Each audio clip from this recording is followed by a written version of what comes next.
Gaza Gaza Gaza Gaza कभी नहीं हारेगा। बात 2 महीने पुरानी जरूर है, मगर आज भी ये उतनी ही सुर्खियां बटोर रही है जितनी उस वक्त इसे वाहवाही मिली थी। तारीख 24 अक्टूबर, देश अर्जेंटीना, मौका था मार्टिन फियरो फिल्म पुरस्कार समारोह, जहां अर्जेंटीना के फेमस एक्टर और फिल्म डायरेक्टर नॉर्मन ब्रिस्की ने एक ऐसा भाषण दिया जिसकी गूंज सैकड़ों मील दूर तक सुनाई पड़ी। ब्रिस्की ने अवार्ड सेरेमनी में सबको चौंकाते हुए गाजा के समर्थन में जोशीला भाषण देकर सबके रोंगटे खड़े कर दिए थे।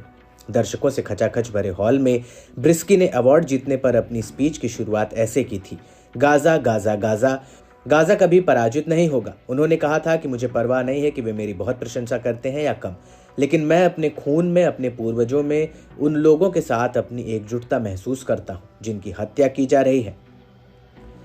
ब्रिस्की ने अपनी स्पीच में गाजा में हो रही इजरायली कार्रवाई पर दुनिया भर का ध्यान खींचा। हालांकि ब्रिस्की को अपने भाषण से जो समर्थन और एकजुटता मिली वो प्रतिक्रिया से कहीं गुना ज्यादा थी। मीडिया आउटलेट द फिलिस्तीन क्रॉनिकल को दिए गए एक इंटरव्यू में ब्रिस्की ने फिलिस्तीनी लोगों का समर्थन किया। उन्होंने इस बात पर जोर दिया कि जो लोग आज आजादी के लिए लड़ रहे हैं वो पक्के तौर पर फिलिस्तीनी होंगे। मैं अपने जीवन में कई उतार चढ़ाव देखे, लेकिन गाजा में हो रहे मानवाधिकार उल्लंघनों ने झकझोर के रख दिया। मैं यहूदी हूं, लेकिन मैं इंसान भी हूं। मैं गाजा में हो रहे अत्याचार की कड़े शब्दों में निंदा करता हूं। ये एक ऐसा असहनीय दर्द है जिसे इजराइल अपने हाथों से गाजा के लोगों को दे रहा है। हमें गाजा के लोगों के साथ खड़े होने की जरूरत है और उनके अधिकारों की रक्षा करनी चाहिए।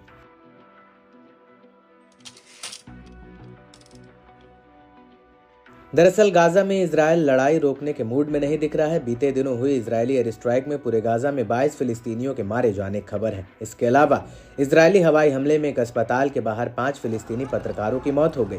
गाजा के सरकारी मीडिया कार्यालय की माने तो इस हत्या से गाजा में मारे गए पत्रकारों की संख्या बढ़कर 201 हो गई है। दरअसल इजरायली हमले का निशाना नुसरत शरणार्थी शिविर था, जहां इजरायली सेना ने बताया कि इलाके में हमास आतंकियों की मौजूदगी के इनपुट्स मिले थे। इसी के चलते इजरायली सेना ने निशाना बनाकर हमला किया। इस बीच खबर है कि गाजा में कड़ाके की ठंड गाजा के छोटे बच्चों के लिए आफत बनकर सामने आई है, जहां पहले से ही इजरायल मानवीय सहायता पर अपनी नाकाबंदी जारी रखे हुए है। ऐसे में अब हाइपोथर्मिया की वजह से गाजा में शिशुओं की मौत होने लगी है। दरअसल टैंकों में रहने को मजबूर गाजा के लोगों पर इजरायली हमलों के साथ साथ ठंड की भी मार पड़ रही है। वहीं सीज फायर डील को लेकर दोनों ही पक्ष एक दूसरे पर आरोप लगा रहे हैं। इजरायली पीएम नेतन्याहू ने हमास पर अपनी शर्तों से पीछे हटने का आरोप लगाया है, जिससे बंधक युद्ध विराम समझौते में और देरी हुई। वहीं हमास ने इजरायल पर गाजा से वापस जाने, कैदियों और विस्थापितों की वापस से जुड़ी नई शर्तें पेश करने का आरोप लगाया है, जिससे समझौते में देरी हो रही है।